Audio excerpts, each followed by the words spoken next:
checking out part 2 of the interview with transsexual porn star Vaniity. It's definitely one of the most interesting interviews I've been lucky enough to film over the years in making the web show. There she is with Snoop and getting some press, and really just an amazing, original and unique story, the transformation in following a dream. And that's what I think the right of everyone is, to be happy and be who you're going to be in this life.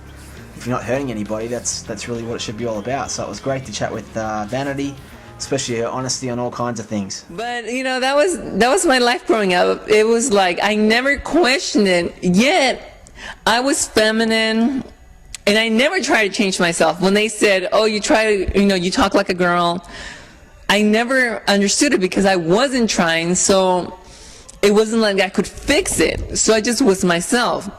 I remember actually at one point when I started working as a secretary at the age of 16, because I answered the phones and everything, and everyone always thought, or they would say, "Ma'am, miss," or they tell the people that work there, "Oh, she, her, the secretary," and they come up to me and they're like, they think that you're a girl. Right. And by that time, I had already started letting my hair grow long and everything, and I was fine with it. But then I remember one time I thought, okay, well, let me try to lower my voice, and I was like, "Hello," and people were like, "You sound so fake when you do that," So I was like, okay, I don't want to sound fake. I just want to be me.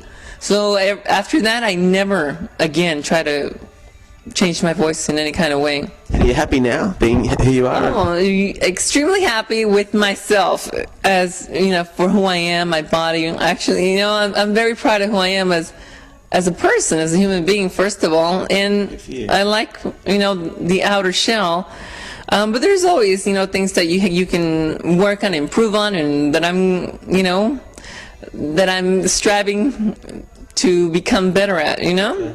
And what do you like brothers and sisters think now? Like when they see you, do they check out? My goodness, what a trip! No, actually, I'll tell you a funny story. One of the first times I ever got dressed up, I went to a Selena concert, and I remember at that age, at that time, it was like I had just barely started doing all this stuff, and I was sitting really close to the stage. But when Selena came out, I don't know what just got into me, and I was like, oh, I'm gonna get up and just walk around and flirt and the whole thing, right? Now I regret it because she died and everything, but I got up to walk around and I got a drink, and then on the way back to my seat, I was flirting with all these guys, and then on the way back to my seat, I opened the door to get back into the stadium, and my brother is walking up the stairs, right? And so I'm like, "Hey, what's up?" And he's like, "Yo, baby, what's up?" And I'm like, "What?" I'm like, "It's me, you fool." And he was like, "No way, what the fuck are you doing here like this? Get the fuck out of my face right now." Oh my god. So that was weird, And he didn't talk to me for years after that. Finally, little by little, he came around. Actually, in the beginning, my whole family, because my mom didn't accept me, it took my mom 7 years to accept me. Wow. And in that time that she didn't talk to me, it's kind of like the whole family sided with her. So I never really got to see the family for a few years. Or I would see my sisters here and there, That must have been pretty tough, though. It was tough. It was tough because in the beginning I was trying to get my mom to understand, and she wouldn't. Every time I talked to her, she would just start crying. So we got to a point where it was like, I don't want to hurt her feelings anymore. I don't want to hurt her every time I talk to her. And it kind of just got to be too much. It was too emotional for me. And so I just let it go. I was like, I don't want to keep calling and have to keep, hearing her cry, and it was just too much. So it's just a fascinating story in so many ways, and one of the things I really wanted to ask her was what happens when guys are hitting on her and they just don't know. What's that like if you meet someone and he's like, oh my god, and the energy straight away, and then you've got to go, there's just something that you should know? Well, the thing is, okay, right now I'm in a relationship, so I don't really flirt much anymore. I get attention all the time. before I got into the relationship, I was the biggest flirt. I mean, all my life, I was very, very flirtatious, and I got a lot of attention.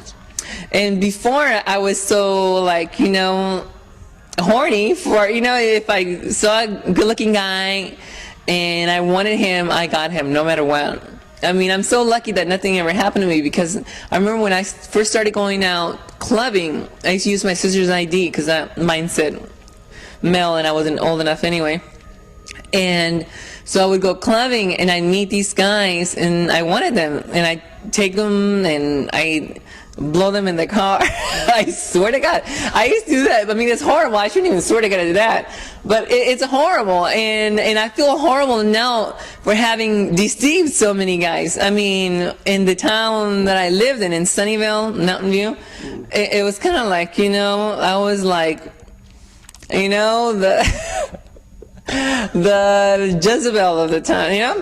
But and nobody knew in the beginning, and then little by little I started opening up, because I remember one time a friend of mine said, look, you're always meeting these guys, you bring them back home. This is my roommate, you know, best friend, saying, you know, you bring them home, we get scared for you because we don't know what the heck's gonna happen, and you know, something, you could get killed. And also, how are you ever going to find the love of your life if you don't open up to people? And I was like, you know what, that's right. And so little by little I started opening up, and most of the time guys were okay. It was like every guy's little secret. I remember there was times when I would meet, you know, a group of guys, and I would end up being with one of the guys, and then later on down the road I'd end up being with one of the other guy, another guy from that same group, and they'd be like, you know, don't tell, you know, my friends, because they'd kill me. Yet they're all doing it. And I was like, you know, I kind of had a sex drive of like a man, you know. That's the only masculinity about me. Dangerous, very, very dangerous. So yeah, I mean, it's like I wanted some, I got it, you know, and I'm like blessed. I'm lucky that nothing ever happened to me, but I always got my way. Yeah, I can only imagine some of those stories, but it was great to sit down with Vanity, and great for her honesty in having a chat about everything. Many people could actually go through the whole journey of what's involved in it with family and stuff like that. But are you proud of yourself of what you've done? I'm very proud. I've gone through a lot of tough times, and I've been in such depressing moments where I think, how in the fuck did I get here, and how do I get out of it? How do I keep going? Then I, you know, start to realize, you know, that no matter what, I've done pretty good for myself. I've never depended on anybody else. I've done it all on my own.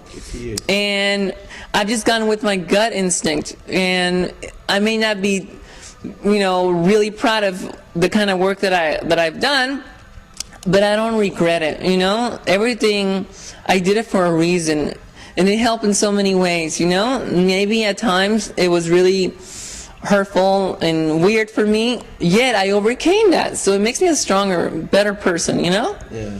I mean, it makes me feel like I can take anything on. Good for you. Anything's possible, right? Anything is possible, definitely. Yeah. All right. Well, it's been unreal talking to you. It's so fun meeting interesting people, and you definitely would be in that category. Good luck with everything you do. Very nice to meet you. See ya. God bless you guys. Love on ya. All you need is Vanity. She's good for you.